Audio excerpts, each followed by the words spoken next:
Hey Sana, welcome back to my channel.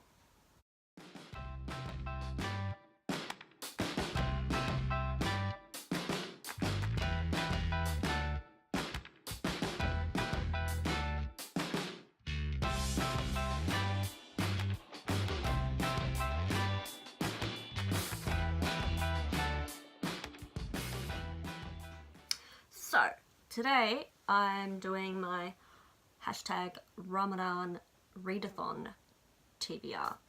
Ramadan Readathon is running from the 17th of May to the 15th of June during the month of Ramadan.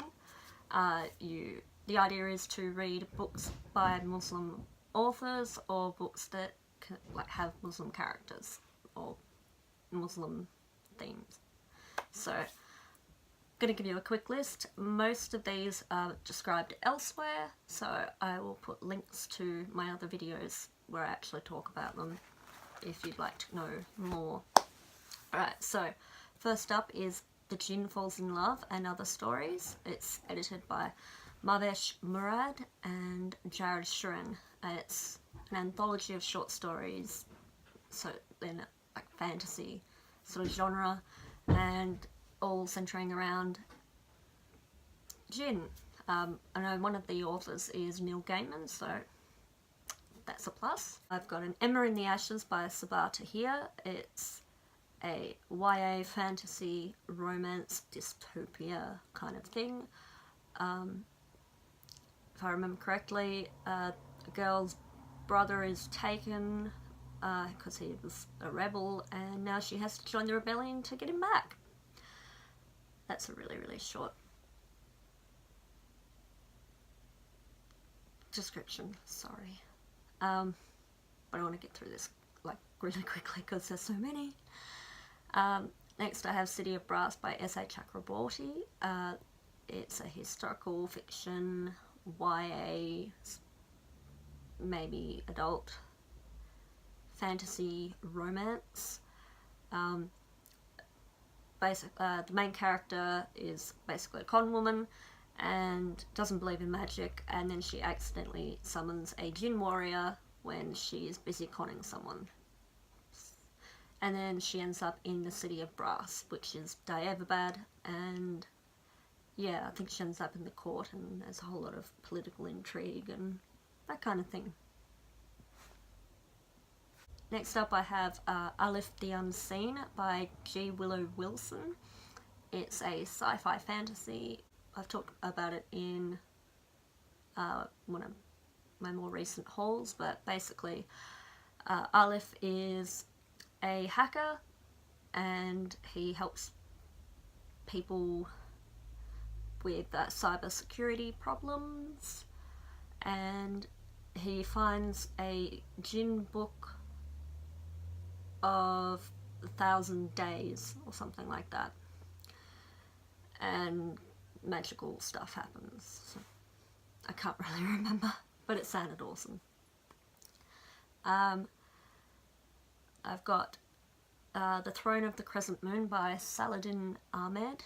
It's a sci-fi fantasy adventure and the first in a series. I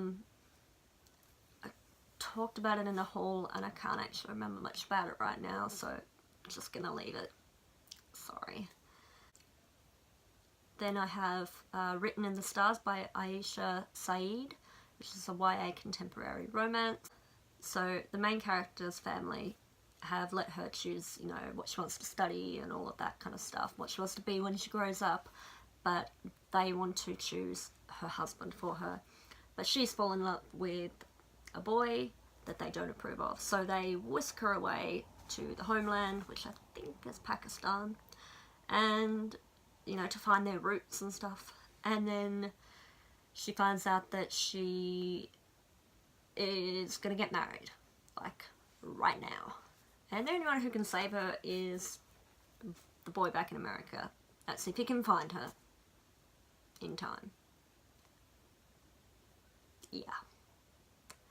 Sounds really dramatic when I explain it that way, but it seems like a really good book. My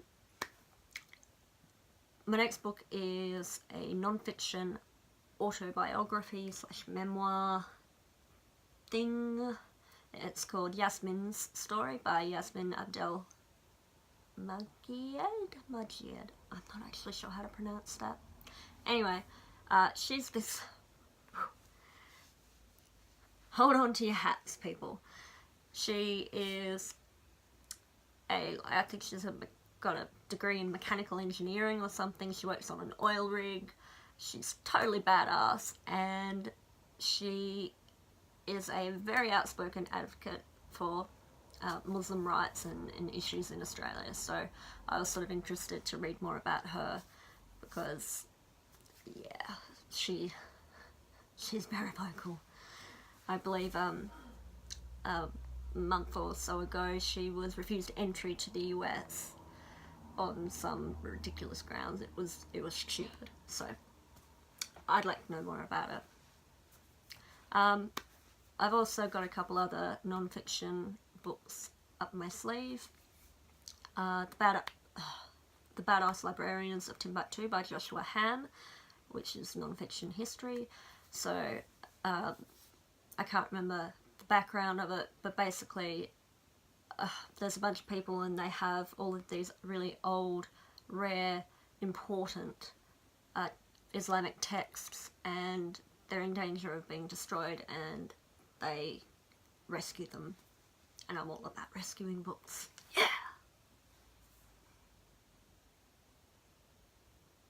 I hope that wasn't too enthusiastic.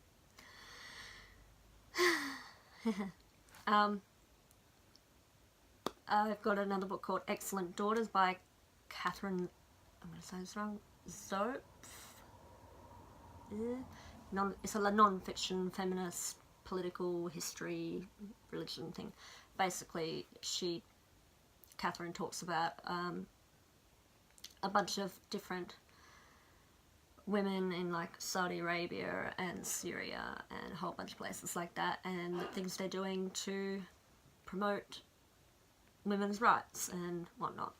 So I'm all about that. I've got another one called Educating Muslim Women by Jean Boyd and Beverly Mack. It's a biography about a woman called Nana Asma'u, who was this like amazingly devout, intelligent Muslim woman who kind of revolutionized education in Western Africa, in what is now Nigeria, but it sort of spread, and yeah, the echoes still sort of are being felt today all around the world. She's fabulous. Read about her. I have actually read the book before, but I wanted to read it again because it was awesome. And finally, I have a book called, I'm going to say it wrong, Pious Fashion, How Muslim Women Dress by Elizabeth Bukar. So yeah, that's pretty much says it all. I have an interest in sort of fashion studies as well, because I just do. And yeah, I thought it would be interesting. So that's my Ramadan TBR. It's ridiculously long and I'm not going to get through it all. So wish me luck. Anyway, that's me signing off. If you liked the video, click the like button, subscribe. If you want notifications for future videos, click the little belly thing. If you're participating in Ramadan Readathon, the Ramadan Readathon even, let me know what you're planning to read. And yeah, thanks for watching and hope to see you again. Bye.